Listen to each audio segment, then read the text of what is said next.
हाँ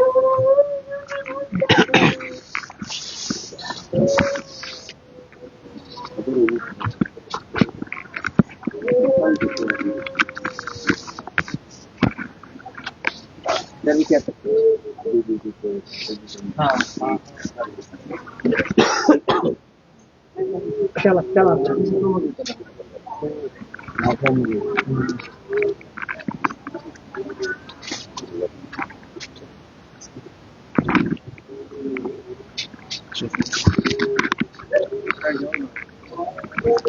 सभी को बता दें कि डोडा डिस्ट्रिक्ट से बहुत ही दुखद खबर जो है वो सबको सुनाने आया हूँ। ऐसा अनफॉर्चुनेट इंसिडेंट हुआ है कि जिसे रिपोर्ट करते हुए बताते हुए भी मतलब नहीं, ज़रूरी भी नहीं है लेकिन ज़रूरी भी है, क्योंकि जो आज के युवा हैं उन्हें समझाने के लिए शायद ज़रूरी है ये खबर, या उसके अलावा ये खबर नहीं ज़रूरी थी। लेकिन युवाओं को पता होना चाहिए कि अगर आप ज़िंदगी में फेल होते हैं या फेलियर आपके हाथ में आता है तो ज़िंदगी उतनी ही नहीं है, ज़िंदगी बहुत बड़ी है और ज़िंदगी में आप क्या बनेंगे ये आप भी डिसाइड नहीं कर पाते। निकलने इंसान कुछ चलता है और बन वो कुछ और जाता है। ज़िंदगी बहुत लंबी है, बहुत शानदार भी है, ऑब्स्टेकल्स भी आते हैं, फेलियर्स भी सामना करना पड़ता है। और ऐसा कोई शख्स नहीं है शायद जिसकी ज़िंदगी में फेलियर ना आया हो या जिसकी ज़िंदगी में वो फेल ना हुआ हो, उसको स्ट्रगल ना करना पड़ा हो। लेकिन फिर भी एक ऐसा इंसिडेंट साथ में फादर साहब उस बच्चे के है, अंश शर्मा जो है नाम था, रिवांश शर्मा जो है बच्चे का नाम था। 12th का रिजल्ट निकला है। उस रिजल्ट को सुनने के बाद एक बुक जो है उसकी फेल होती है, जिसके बाद जो है वो खुदकुशी कर लेता है, जो कि बिल्कुल सही बात नहीं है। बिल्कुल आप कोई भी इस बात को डिनाई करेगा कि ये बिल्कुल नहीं करना चाहिए ऐसे। फादर साहब पूरी फैमिली का रो रो के बुरा हाल है। ऑटोमेटिक ये चीज़ें होती हैं। उन्होंने 12 कैसे मतलब कैसे कैसे पढ़ाया है, 12-12 घंटे काम किया है, जॉब करते हैं। उनकी जो मिसेज है वो भी जॉब करती हैं, दोनों घर से बाहर थे। और घर में क्या हुआ पूरा चलिए इनसे ही पूरे जानते हैं। सर क्या कहेंगे? सो क्या, कुछ भी नहीं, हम दोनों घर में थे ही नहीं और सुबह बता रहा था कि आज रिजल्ट निकलेगा। तो मैं बोला ठीक है। बस सुबह थोड़ा लेट जागता था, आज सुबह जल्दी जागा था तो बोलता है, मैंने कहा तू कैसे जागा जल्दी? बोला आज रिजल्ट। मैंने कहा चुप कर यार, ये ऐसे बोलते हैं? मैं बोला जरूरी नहीं। बोला ना वो एजुकेशन मिनिस्टर जो है उसने बोला है। मैं बोला नहीं, फिर हो सकता है। बस इतनी बात हुई। तो मम्मी बोलती है उसकी, क्या करेगा तू आज, फिर क्या करना है, कौन सा कॉलेज चूज किया है तूने? वो बोलता है मुझे क्या पता। मैं बोला वो बाद में होता है, अभी नहीं होगा। तो बोलता है उसके लिए बाद में अप्लाई करना पड़ता है, पता नहीं क्या करना होता है। मैं बोला ठीक है। बस यही बात हमसे इतनी ही। उसके बाद हम जो दोनों चले गए, हम डोडा चले गए, मैं डोडा गया, वहाँ से फिर मैं प्रेमनगर चला गया। इसकी मम्मी कल डोडा गई थी, यहाँ बेटी थी हमारी, शादी उसको 1 महीना शादी हुआ है, 1.5 महीना, तो वो थी घर में। तो बस ये पता नहीं डेढ़ कोई 12-1 बजे, 12 के 12:30 की 1 बजे पता नहीं लड़की ने फोन किया, बोला क्या बोलते हैं, उसने दरवाजा बंद किया। मैं बोला क्यों? बोला वो रिजल्ट निकला है, उसकी एक किताब रहेगी। तो मैंने कहा फिर क्या हुआ? तो बोलते दरवाजा बंद कर। मैं बोला जा उसको बोल। तो जाके बात भी की उसने उसके साथ। तो बोला पापा बोलता है ऐसे ऐसे। बोला हाँ ठीक है। मैं बोला चुप कर यार। बोला इसने दरवाजा बंद किया। मैंने बोला फिर क्या? मैंने कहा फिर बोलो इसको, कोई बात नहीं, हम क्या बोलते हैं कर देंगे, ये एक किताब जो है बाद में कर लेंगे। बोला ठीक है। फिर थोड़ी देर के बाद फिर उसने फोन किया, बोलती पापा नहीं, ये नहीं खुलता है दरवाजा। मैं बोला बात कर। बोलती ना बात नहीं करता है। मैं बोला फिर मैं जोर जोर से मार। बोला नहीं, दरवाजा नहीं खुलता है।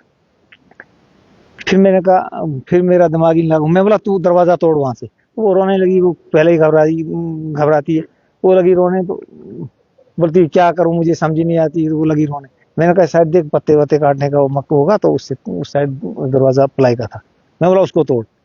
तो फिर तब तक लगा मैं फोन घुमाने, मेरा दिमाग ही नहीं लगा घूमने। ये रमेश इधर आगे रहता है बेचारा, हमारा पड़ोसी।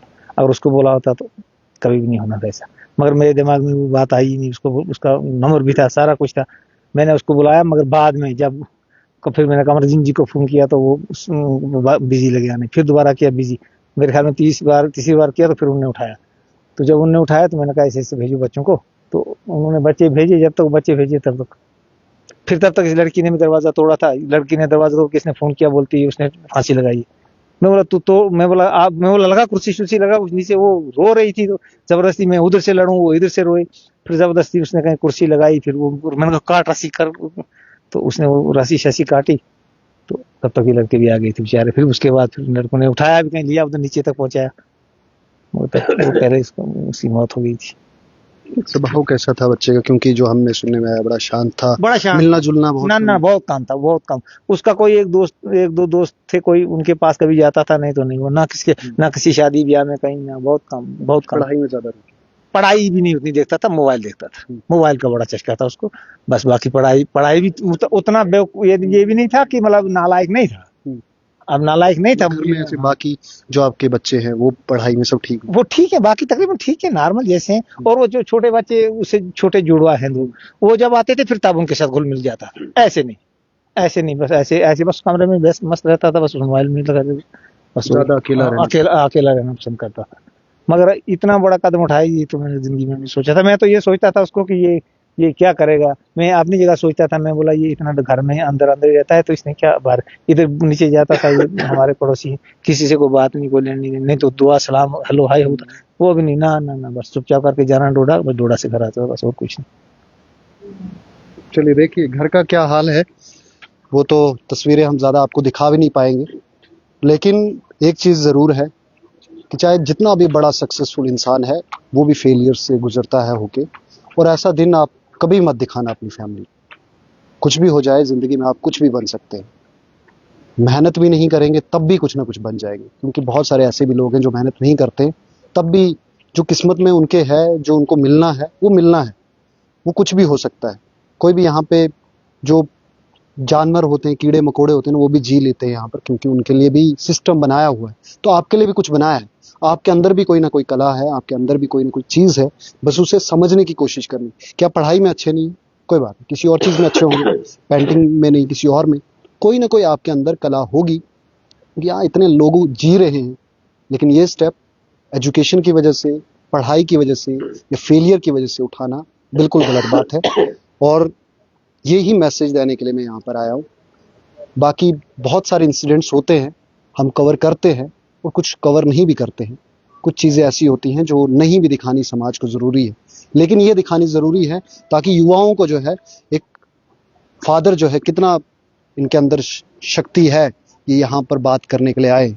शायद कोई और इनकी जगह पे होता तो वो बात भी नहीं कर पाता, लेकिन इन्होंने अपनी हिम्मत जुटाकर यहाँ पर आए हैं। और मुझे उम्मीद है कि ये सबके बच्चों के लिए बोलेंगे। क्या बोलेंगे बच्चों के लिए आप? सर मैं तो बोलूंगा कि ये बहादुरी नहीं है। भले ही आप पास हो, भले ही आप फेल हो, मगर जान दे के क्या निकलेगा। जान दे के लिए खुद तो गए मगर माँ बाप को भी साथ ले गई।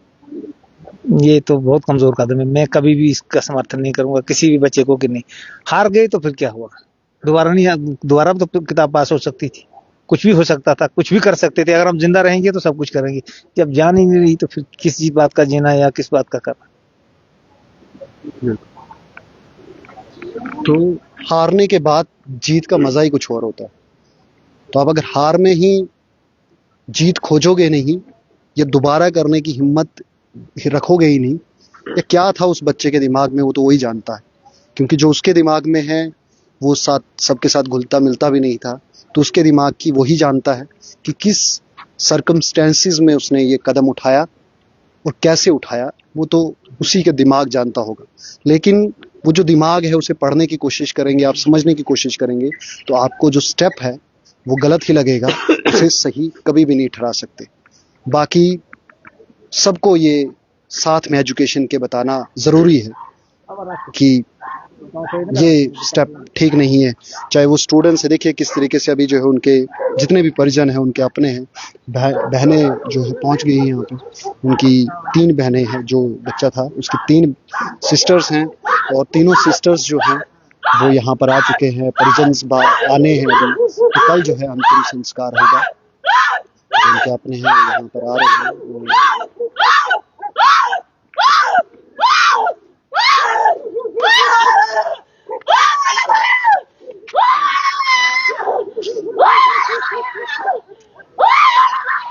चलिए आप देखते रहे, इससे आगे मैं कुछ